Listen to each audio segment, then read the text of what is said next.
Yeah, hi. It's Roy from New York. I bet you're wondering why I'm out here hiding in the woods. Well, the word is Letitia James, New York Attorney General, is after me and my friends. She actually opened an investigation. Why? Because of this data. We have data from the New York State voter rolls that public officials do not want us to share. 21 million records in all. So if you have a few minutes, I'd like to go over what we found with the voting rolls and why we're being hunted. So it's a bit cold out here, and there may be some wild animals about. So let's take this indoors to a safer place and see what's going on. Okay, it's a little warmer in here. First, I'd like to give a little background on my situation. I live in New York State. I've lived here my entire life. I'm located on Long Island in Suffolk County. The purpose of this video is to raise awareness of the voting registration process and problems with the voter rolls that can affect elections. To do this, we will review the voter registration process in New York State, we'll review data in the voter rolls, and then we'll take a look at some of the reactions of public officials to the findings. Ultimately, we'll see that the registration process and voter rolls need to be investigated and audited. Here's a map of Long Island showing Suffolk County. Suffolk County is one of 62 counties in New York State with boards of election. I registered with the Suffolk County Board of Elections because I live in Suffolk County. The local boards of election are responsible to register voters, verify voter information, maintain the voter rolls, and conduct elections. Okay, this is the form you'll have to fill out if you want to register to vote in New York State. You can obtain this form from your local Board of Elections, State Board of Elections, or even from the Department of Motor Vehicles. Once you fill out the form, you can submit it in person, electronically, or by mail to your local Board of Elections, that's your County Board of Elections. Now the questions are fairly simple. First they ask you, are you a United States citizen? Yes or no. You must be a citizen to vote. Then they ask you to confirm whether or not you're 18 years of age.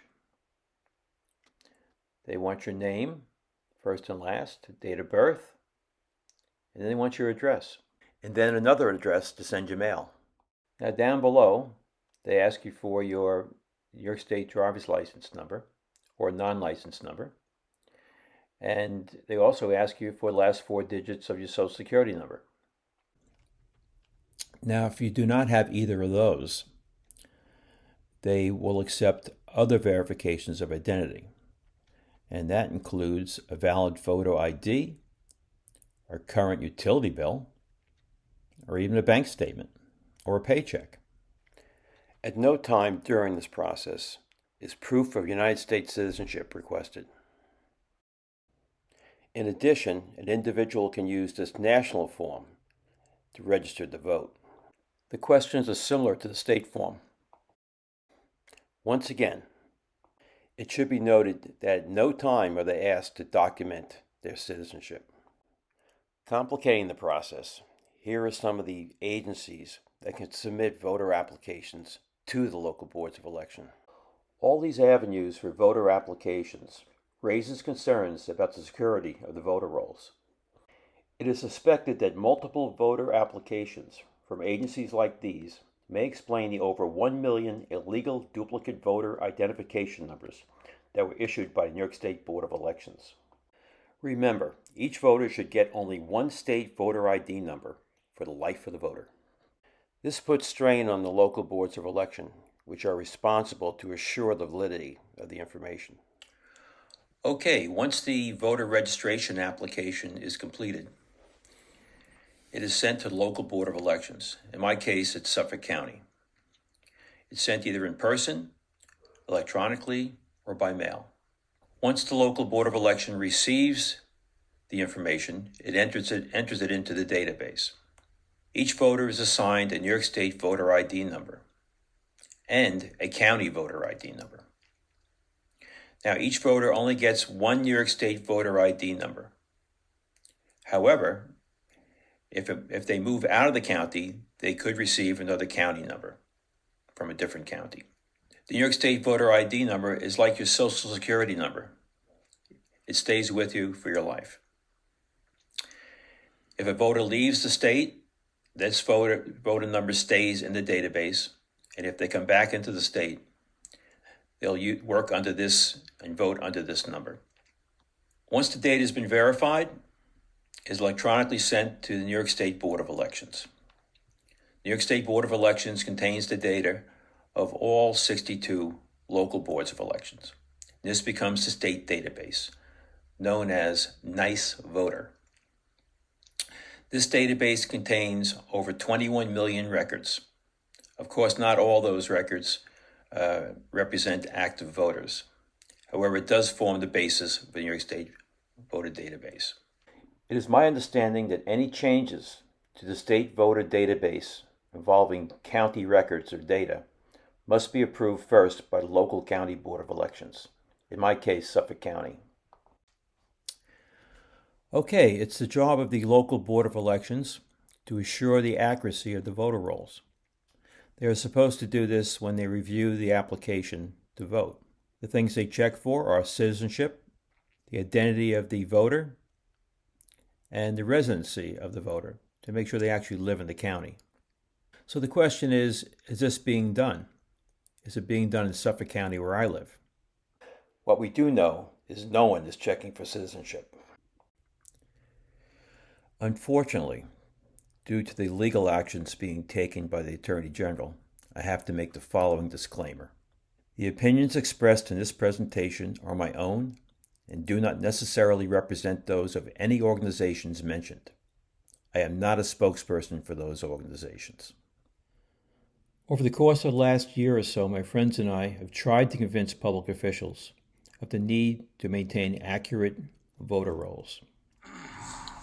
I'm working with a group of concerned citizens here in Nassau and Suffolk counties. Several of our group are here today, and we are giving this presentation to all towns and cities in Nassau and Suffolk County. We are involved with voting integrity, especially the voting rolls. It is our goal today to raise your awareness of voting irregularities in New York State. In the course of the year, I've given over 30 presentations to town boards, city councils, and the county legislature, trying to convince them of the need for accurate voter rolls. Unfortunately, they don't seem to get it. I had one legislator say to me he didn't see the emergency to maintain the accurate voter rolls. Both federal and state laws require the Board of Elections to maintain accurate voter rolls. It's the law. If the voter rolls are not accurate, elections cannot be legally certified. So it's probably a good time to discuss some of the data and findings that caught the attention of the Attorney General. The data comes from a public request for records for all the data in the state and county voter rolls. And the findings are based on an analysis of the data by York Citizens Audit, which is contained to a large extent on their website. That's auditny.com. It is my understanding that the data in the upcoming slides was provided by the New York State Board of Elections. The data was then put into an Excel format to allow for an analysis of the data. The Excel format is a common tool used for forensic analysis of data. Okay, this slide shows examples of data in the state voter database that do not make sense. First, we're going to focus in on the date of birth, the DOB, of the voter, and then the registration date of the voter.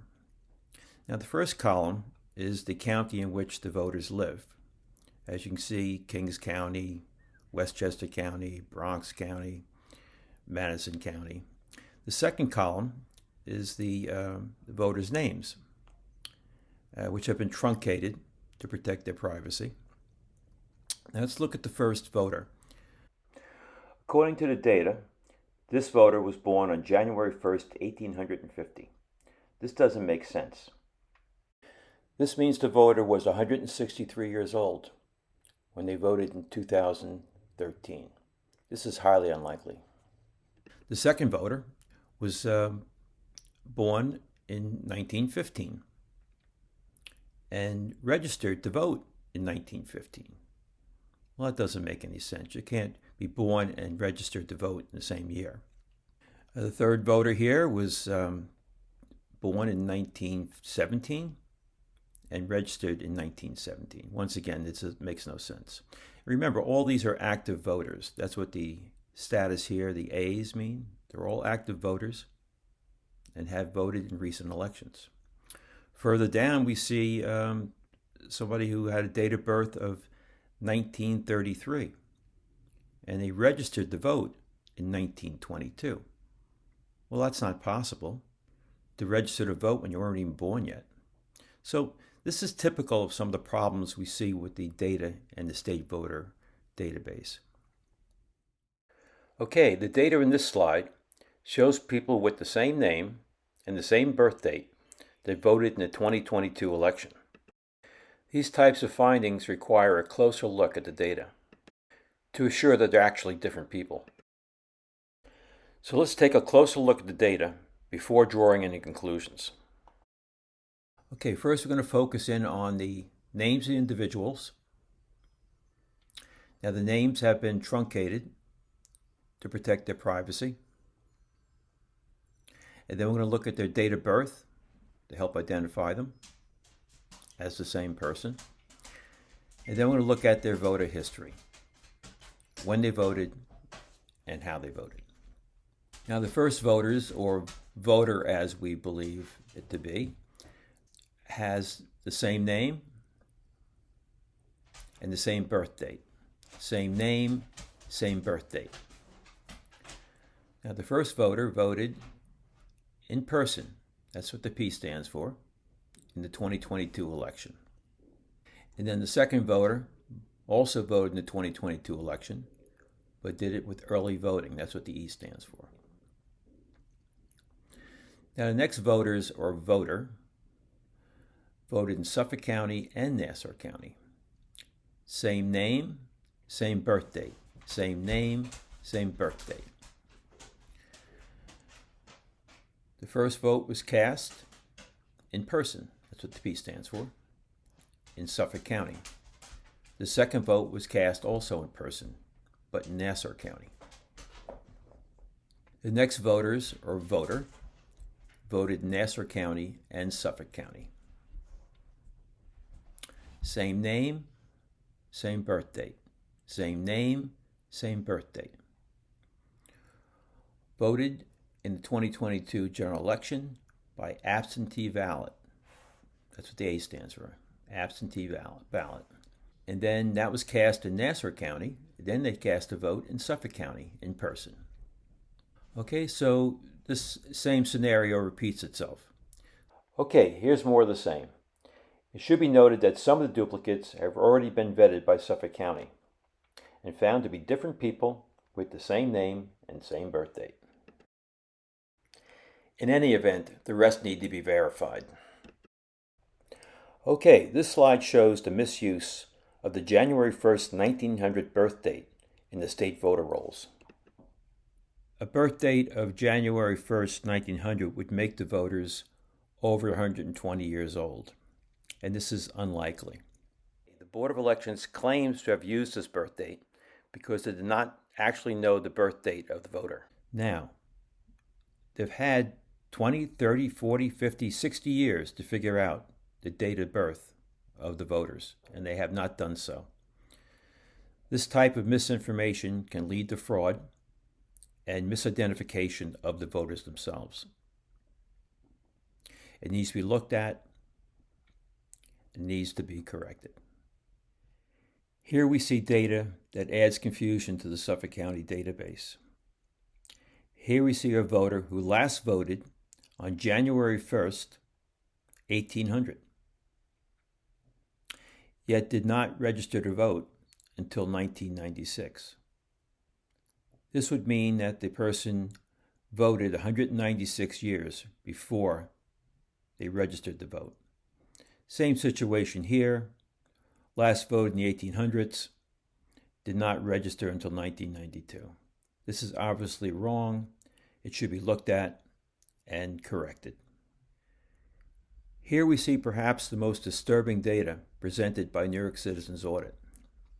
This data was obtained in 2023 directly from the State Board of Elections. Here we see a voter who apparently voted twice according to the data. Under the history, we see the first vote and then the second vote. The next voter also voted twice according to the data, as did the third, fourth, and fifth, and so on.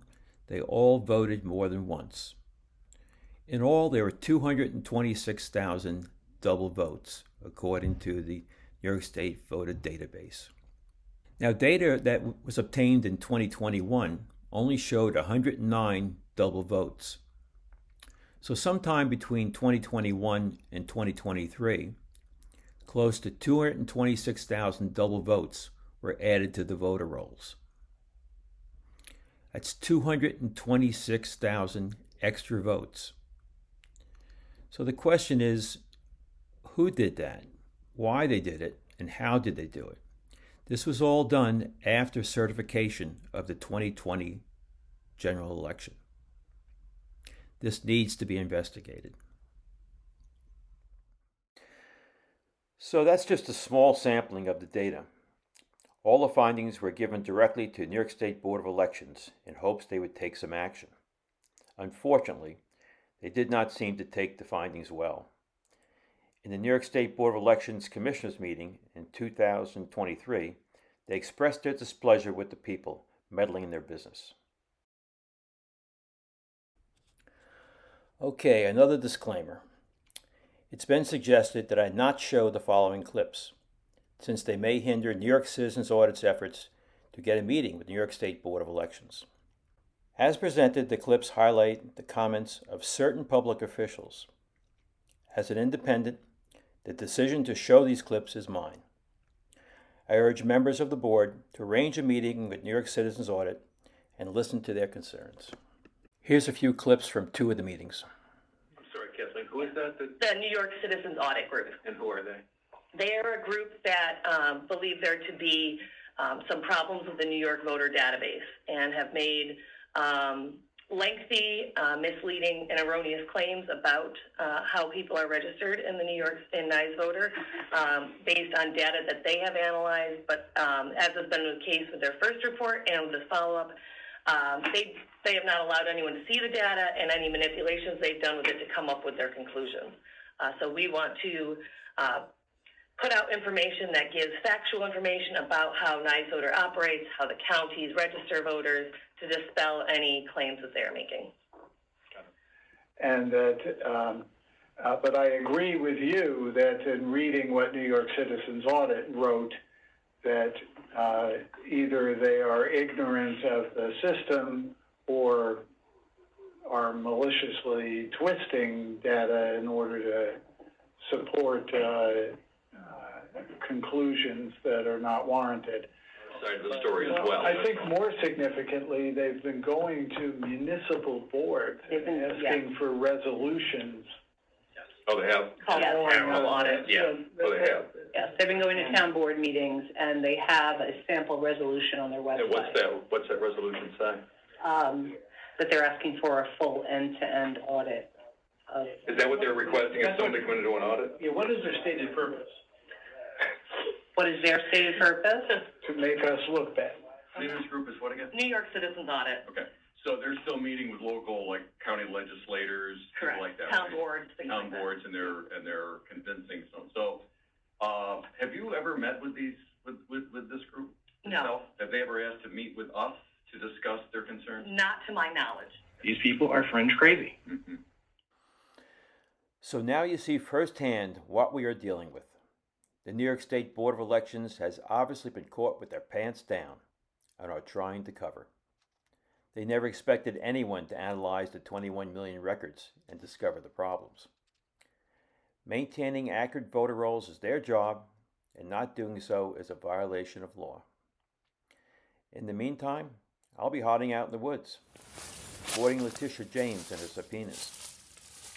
You might want to contact New York Citizens Audit at auditny.com and get the rest of the story.